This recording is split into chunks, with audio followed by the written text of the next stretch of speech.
লোকসভা স্পিকারের বিরুদ্ধে অনাস্থা। আইএনডিআই জোটের ভাঙন। লোকসভা স্পিকারের বিরুদ্ধে অনাস্থা প্রস্তাবে নেই তৃণমূল কংগ্রেস। ওম বিড়লার বিরুদ্ধে কংগ্রেসের আনা অনাস্থায় স্বাক্ষর করছে না তৃণমূল। স্পিকারের বিরুদ্ধে অনাস্থায় পদ্ধতি নিয়ে প্রশ্ন অভিষেক বন্দ্যোপাধ্যায়ের। বিরোধী দলনেতা রাহুল গান্ধীকে কথা বলার সময় না নেওয়ার অভিযোগ। বিরোধী দলনেতা রাহুল গান্ধীকে কথা বলার সময় না দেওয়ার অভিযোগ। কংগ্রেসের প্রস্তাবে সমর্থন এসপি ও ডিএমকের। এ প্রসঙ্গে অভিষেক বন্দ্যোপাধ্যায় কি বলছেন তিনি শোনাবো আপনাদের। এর বিরুদ্ধে অনাস্থায় সই করতে বা অনাস্থা প্রস্তাবে সই করতে তৃণমূলের কোনো অসুবিধা নেই বা আপত্তি নেই। সেই অনাস্থা প্রস্তাবে তৃণমূলের প্রত্যেকটা এমপি, বিশেষ করে লোকসভার যে 28 জন এমপি আছে, সবাই সই করবে। কিন্তু আমাদের বক্তব্য যে আগে অনাস্থা প্রস্তাব আনার আগে একটা চিঠি যৌথভাবে প্রত্যেকটা রাজনৈতিক দল যারা ইন্ডিয়া অ্যালায়েন্সের শরিক, তারা সবাই মিলে সই করে স্বাক্ষর করে একটা চিঠি লোকসভার স্পিকার বা অধ্যক্ষের কাছে জমা করুক।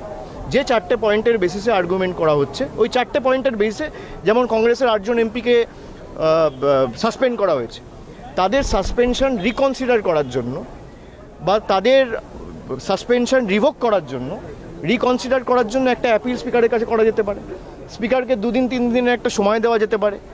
যদি কোনো ব্যবস্থা স্পিকার তার তরফ থেকে না নেয় বা আমরা যে দাবিগুলো তুলছি সেই 4টে দাবির মধ্যে যদি আমরা কোনো সদুত্তর না পাই, তাহলে ধরুন আজকে সোমবার, আজকে মঙ্গলবার, আজকে আপনি একটা চিঠি জমা করলেন, মঙ্গল বুধ বৃহস্পতি আপনি সময় দিয়ে দিন। যদি বৃহস্পতিবারের মধ্যে কোনো সুরাহা না হয়, শুক্রবার নো কনফিডেন্স মুভ হবে, কোনো অসুবিধা নেই। এবং আমরা চাই যে হাউস চলুক, আমরা চাই পার্লামেন্ট চলুক, সরকার চায় না পার্লামেন্ট চলুক। আপাতত সংসদের অধিবেশনে আসবেন না স্পিকার। অনাস্থা প্রস্তাবের নিষ্পত্তি না হওয়া পর্যন্ত অনুপস্থিত, এমনই সিদ্ধান্ত ওম বিড়লার বলে সূত্রের খবর। এই মুহূর্তে যে খবর পাওয়া যাচ্ছে, যেহেতু অনাস্থা আনা হয়েছে স্পিকার ওম বিড়লার বিরুদ্ধে, লোকসভা স্পিকারের বিরুদ্ধে অনাস্থা, যে অনাস্থার প্রস্তাবে নেই তৃণমূল কংগ্রেস। আর এর মধ্যেই একদিকে খবর পাওয়া যাচ্ছে যে অনাস্থা প্রস্তাবের নিষ্পত্তি না হওয়া পর্যন্ত অনুপস্থিত থাকার সিদ্ধান্ত নিয়েছেন ওম বিড়লা, এমনটাই সূত্র মারফত খবর। আর এ প্রসঙ্গে আপনাদের শোনাবো কেন্দ্রীয় সাংসদ, কেন্দ্রীয় নেতা কিরণ রিজিজু, তিনি কি বলছেন। एमपी अगर कोई खराब बर्ताव करेंगे तो हमारे नेता रुकाएंगे ना, मना करेंगे कि ऐसा मत बोलो। उनके तो नेता ही बोल रहे हैं कि झगड़ा करो। 25 कांग्रेस के एमपी जब घुसे तो मैं भी वहाँ गया, और जो गाली गलौज किया स्पीकर के साथ, वो तो मैं आपको बता नहीं सकता हूँ। स्पीकर तो बहुत नरम आदमी है, नहीं तो और भी कठोर कदम उठा सकते थे। ये कोई तरीका होता है क्या?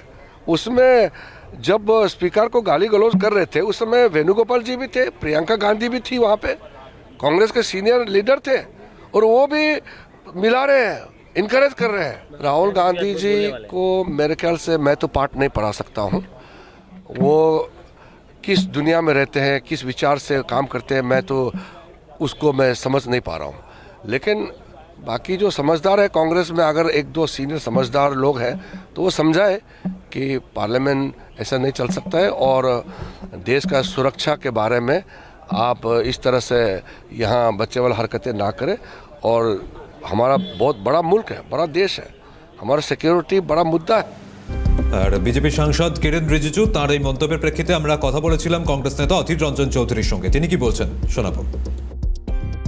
স্পিকার হচ্ছে আমাদের অভিভাবক, আমাদের ভালো মন্দ বলার জায়গা তো স্পিকারের অফিস, যেখানটায় এমপিরা যেতে পারে সরকারি দলের বিপক্ষ দলের। তাদের দাবি দাবা মানানোর জন্য স্পিকারের কাছে দাবি করতে যেতেই পারে।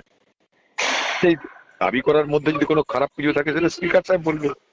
স্পিকার সাহেব হয়ে কিরণ রিজিজু দাঁড়িয়ে করার তো কোনো দরকার নাই। স্পিকার হচ্ছে সবারই,